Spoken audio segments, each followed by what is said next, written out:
Hello दोस्तों, कैसे हो आप सब। दोस्तों देखिए, आज एक्टिव सर्जी यूट्यूब चैनल पर आपका स्वागत है। इससे पहले आपने अभी देखिए फिजिक्स का यहाँ पर पूरा लेक्चर लिया गया है।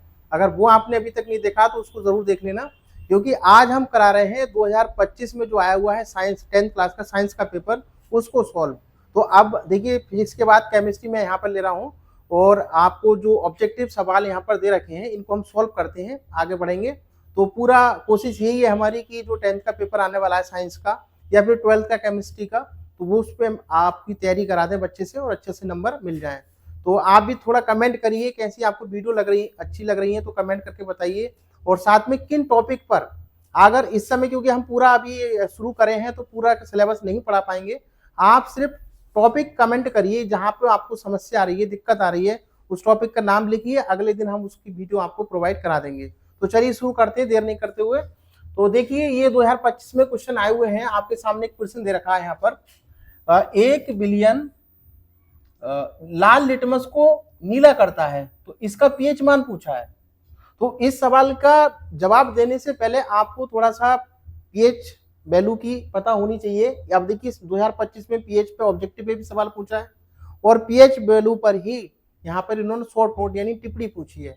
तो हम थोड़ा सा बता के चलते हैं। यहाँ पर देखिए दोस्तों, अगर आपने अच्छे से तैयारी की होगी तो इस तरीके से मैंने एक पैमाना बना दिया और यहाँ पर अगर इसकी वैल्यू यहाँ पर 0 है और यहाँ पर मैंने इसको 7 कर दिया है और यहाँ पर कितना है 14 कर दिया है। तो इस तरीके से ये पीएच स्केल होता है।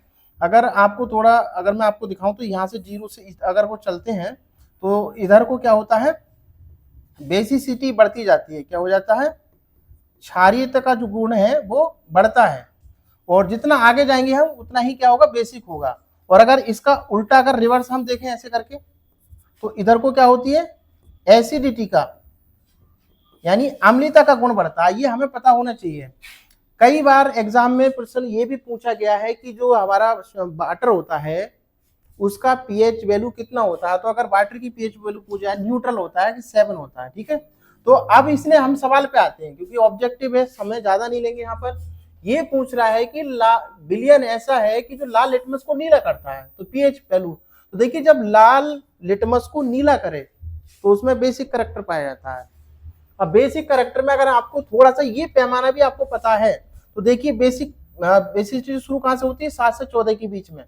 तो देखिए, यहाँ पर 1 है, 6 है, 3 है, यानी 1 नहीं होगा क्योंकि ये तो एसिडिक होगा, 6 भी नहीं होगा, ये भी एसिडिक में, 3 भी नहीं होगा। सही जवाब क्या हो जाएगा हमारा, 8 हो जाएगा। तो ऑप्शन डी इसका क्या है, सही जवाब है। इतना ही बताएंगे, बाकी डीप में आप पूरे लेक्चर देखेंगे आगे। अगला प्रश्न देखिए, इसको थोड़ा सा मैं मिटा लेता हूं अभी।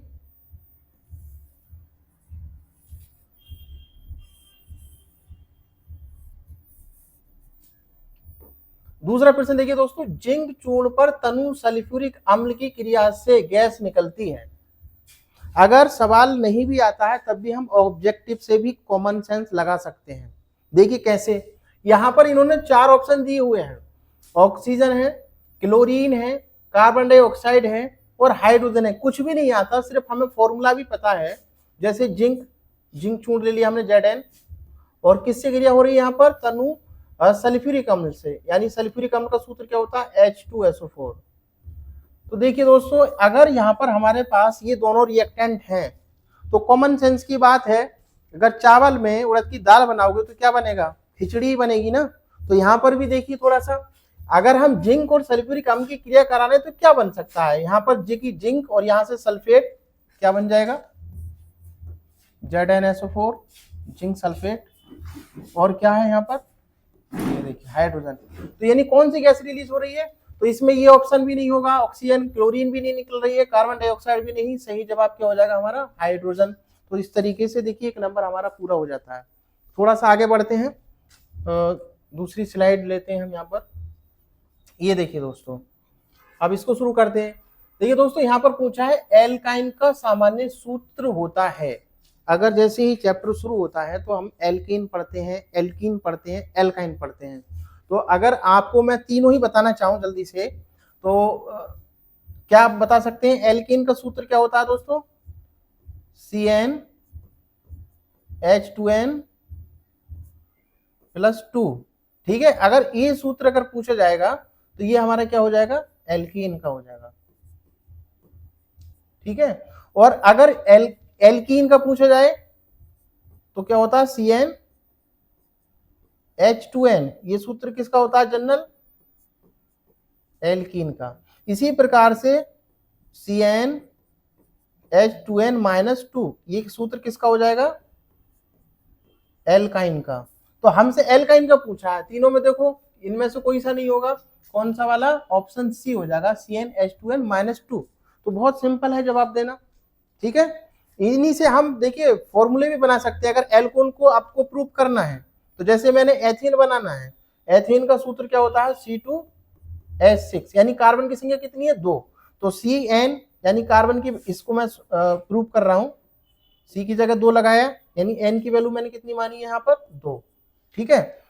H2n, H यानी 2 गुणे 2, N की जगह 2 कहां से है, ये जो हमने 2 वैल्यू मानी है, +2।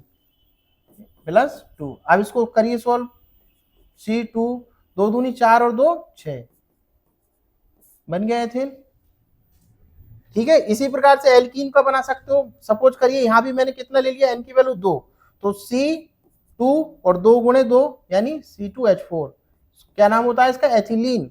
एल्काइन की 2 लेते हैं हम यहाँ पर, इसको करते हैं, देखिए C2H 2 गुणे 2 और माइनस कितना है, 2, तो देखिए C2, 2 दूनी 4 और -2 है, तो कितना बनेगा, C2H2, क्या बन के आया, एसिटिलीन।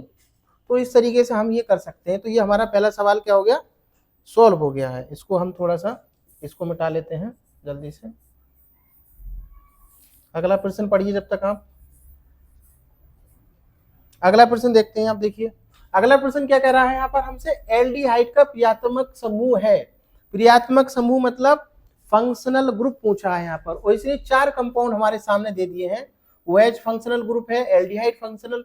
अब यहाँ पर देखिए इन्होंने क्या पूछा है, एल्डिहाइड का पूछा है, तो थोड़ा सा ध्यान रख करके हमें बताना है, ये क्या संभव है एल्डिहाइड, नहीं, ये तो एल्कोहल है। दूसरा ये वाला कौन सा ग्रुप है, ये कीटोन है, ये भी नहीं है आंसर इसका। और ये कौन सा है, एसिड, तो ये भी नहीं होगा। सही जवाब कौन सा हो जाएगा हमारा, ये हो जाएगा। एल्डिहाइड समूह फंक्शनल CHO जो होता है, एल्डिहाइड फंक्शनल ग्रुप होता है। अगले सवाल की ओर बढ़ते हैं हम। देखिए ये पूछा गया ECS श्रेणी से, यानी कौन सी धातु अम्लों से क्रिया करके हाइड्रोजन विस्थापित करती है। इसके लिए हाई स्कूल में आपने ECS यानी इलेक्ट्रोकेमिकल सीरीज पढ़ी होगी, वहां पर बताया जाता है, क्या बताया जाता है कि जो धातुएं हाइड्रोजन से ऊपर हैं, देखिए बीच में नीचे हाइड्रोजन होता है, हाइड्रोजन से ऊपर है वो मेटल से क्रिया करती हैं, और जो हाइड्रोजन से नीचे है वो मेटल से क्रिया करके हाइड्रोजन रिलीज नहीं कर पाती हैं। तो यहाँ पर हम ये देखना, अगर आपको थोड़ा सा भी ECS का अगर नॉलेज है, देखिए प्लेटिनम हो गया, कॉपर, सिल्वर, गोल्ड और ये मरकरी, ये तीनों ही हाइड्रोजन से कहाँ है, नीचे हैं। तो ये तो हाइड्रोजन रिलीज नहीं कर पाएंगी। केवल ये वाली जो पहला ऑप्शन ए है, जिसमें मैंगनीज, मैग्नीशियम और जिंक ये धातु हैं, ये हाइड्रोजन को रिलीज करेंगी। तो ऑप्शन ए हमारा सही जवाब हो जाएगा। अगले प्रश्न की ओर बढ़ते हैं। निम्नलिखित में से किस यौगिक में कीटोनी समूह है। बहुत बेसिक सा क्वेश्चन का है, लेकिन थोड़ा सा फंसाने वाला काम किया है यहाँ पर बोर्ड ने। तो यहाँ पर देखिए आपको फंसाने के लिए, अगर आप ध्यान से देखोगे तो CO ग्रुप तो सभी में दिख रहा होगा, और जल्दबाजी में आप यहाँ पर फंस जाओगे। लेकिन हमें ध्यान से ये रखना है कि भाई ये तो ये एसिड है, नहीं, ये क्या है हमारा, अगर मैं इसको लिखूंगा तो ये देखिए ऐसे लिखा जाएगा फॉर्मेल्डिहाइड, और मैं इसको इकट्ठा करके लिखूंगा तो ये क्या बन जाएगा हमारा CH3CHO, ये एसिटिल्डिहाइड। ये क्या बनेगा इकट्ठा करके हम इसको लिखते हैं तो CH3COOH, क्या बन गया, एसिटिक एसिड। और ये अगर हम इसको लिखते हैं तो ये तो ऐसे ही लिखा जाएगा, ऐसे करके देखिए। तो देखिए यहाँ पर ये हमसे पूछा कीटोनी समूह, तो ये एल्डिहाइड, ये आंसर नहीं हो सकता। ये भी एल्डिहाइड नहीं होगा आंसर, एसिड नहीं होगा आंसर। यहाँ पर आपको देखोगे तो ये कीटोनिक समूह इसके अंदर मौजूद है। तो सही जवाब हमारा क्या हो जाएगा, ऑप्शन डी। तो इस तरीके से ये ऑब्जेक्टिव सवाल मैं काफी समझा रहा हूं आपको। कहीं भी कोई समस्या है तो कमेंट करिए, उसका जवाब दिया जाएगा आपको। तो ये हमारा सॉल्व हो जाता है। अगली ओर बढ़ते हैं। अब दोस्तों देखिए यहाँ पर ये इन्होंने पूछा है, निम्नलिखित यौगिकों के संरचना सूत्र लिखिए। क्या पूछा है इन्होंने, संरचना सूत्र लिखना है। तो देखिए सबसे पहले इसके लिए हमें पता होना चाहिए IUPAC सिस्टम। जैसे कि ये इन्होंने एथोनुइक अम्ल, पहला क्या है हमारा एथेनोइक अम्ल, एथेनोइक एसिड, हम इसको बनाते हैं सबसे पहले। एथेनोइक एसिड के लिए हमें आईयूपीएसी रूल का थोड़ा सा नॉलेज होना चाहिए। जैसे एथ का मतलब कितना होता है, 2 कार्बन होता है। तो हमें कुछ नहीं मालूम, फिर भी हम सूत्र इसका बनाएंगे, संरचना सूत्र। एथ का मतलब होता है 2 कार्बन। तो सबसे पहले मैंने यहाँ पर, चलो मैं आगे लिख देता हूँ, 2 कार्बन मैंने ऐसे करके बना दिए, ठीक है। 2 कार्बन के बाद में ये देखिए ओइक एसिड है। यहाँ पर ओइक एसिड किस में आता है, ओइक एसिड का मतलब होता है जिसमें कि COH ग्रुप हो। तो यहाँ पर मैंने ओइक एसिड के लिए इसको देखो, ओइक एसिड हमने ये बना दिया। अगर काउंटिंग कर दूं तो 1 और 1 2, ठीक है। अब कार्बन की वैलेंसी कितनी होती है, 4। तो 4 के लिए कितने कार्बन, देखो एक तो वैलेंसी हमारी इस बॉन्ड से पूरी हो गई, और 3 में अगर हाइड्रोजन लगा दूं इस तरीके से तो ये बन जाएगा, बन गया। अब मैं इसको थोड़ा सा सही से स्ट्रक्चर के रूप में लिख देता हूँ, इसको देखिए ऐसे करके, CH3 COOH, ठीक है, बन गया। तो ये हमारा पहला हो गया एथिनोइक एसिड। तो ये हमने इस तरीके से बना दिया। दूसरा देखिए, नंबर दूसरे पे क्या है, 1 क्लोरोप्रोपेन। दूसरा हम लिखते हैं 1 क्लोरोप्रोपेन।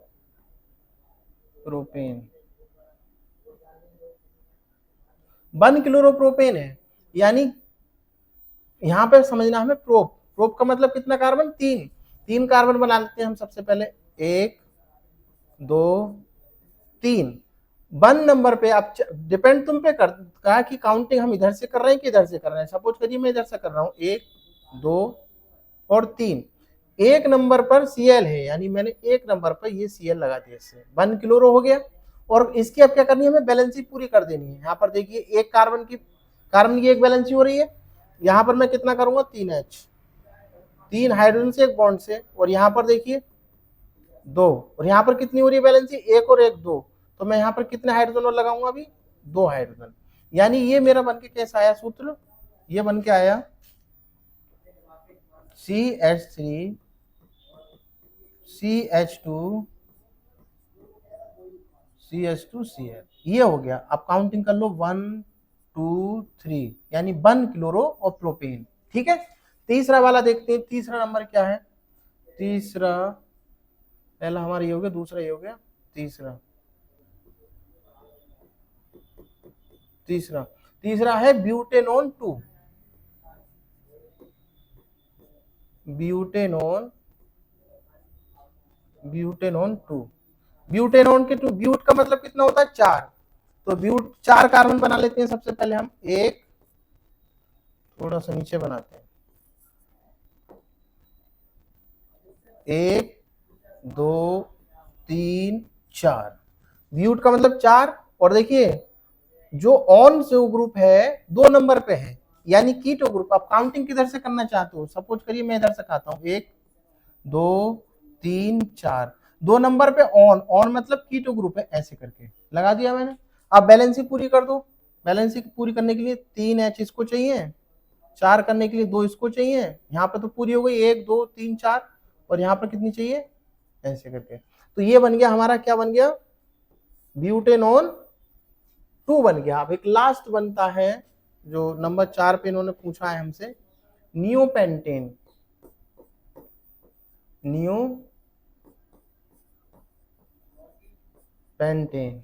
तो न्यूपेंटेन का जो फॉर्मूला होता है, कार्बन बीच में और 4 मिथाइल ग्रुप इस कार्बन से अगर हम जोड़ दें ऐसे करके, तो ये इसका संरचना सूत्र बन जाएगा। तो ये बन जाएगा न्यू पेंटेन, ठीक है। अब ये न्यू पेंटेन इस तरीके से ये 4 नंबर में आए थे, बहुत कम समय में टाइम लगा आपको, तो मुझे समझाना पड़ रहा है ना, तो ये मुश्किल से 1 से 2 मिनट में बन जाएंगे। तो ये हमारा पूरा हो गया। उसके बाद में नेक्स्ट हम उस पर चलते हैं, ये हमारा हो गया, ये वाला बचता है। यहां पर देखिए समझते हैं हम थोड़ा सा।